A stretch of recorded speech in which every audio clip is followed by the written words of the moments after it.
আমাদের সৌভাগ্য যে কোরআন শুনতে এসেছি। আমি আপনাদের সামনে কোরআন শোনাতে এসেছি, তবে আমার তো কোনো ক্ষমতা নাই।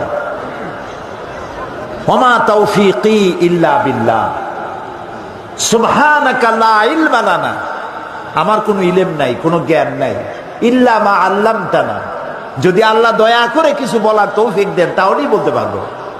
আপনারা দোয়া করুন, এই বিশাল জনসমুদ্র কোরআনের থেকে কথা শুনতে এসেছে, যা শুনলে আমাদের হেদায়েত নসিব হবে আল্লাহ যেন তাই আমাকে দিয়ে বলা।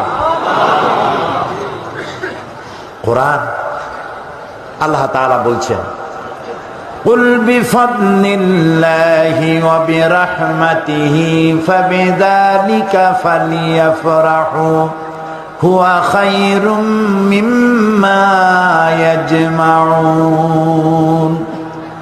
কুল বিফাদলিল্লাহি ওয়া বিরাহমাতিহি, হে নবী আপনি বলুন তোমাদের প্রতি আল্লাহর অনুগ্রহ এই, তোমাদের মানে আমরা, তোমাদের মানে হে নবী আপনি বলুন তোমাদের প্রতি আল্লাহর করুণা অনুগ্রহ এই যে কোরআনের মতো একখানা কিতাব আল্লাহ তোমাদের উপরে অবতীর্ণ করেছেন। ফাবিযালিকা ফালিয়াফরাহু, কোরআনের মতো একখান কিতাব পাইছো, এই জন্য আনন্দ করো, ফুর্তি করো। সুবহানাল্লাহ, আনন্দ করো।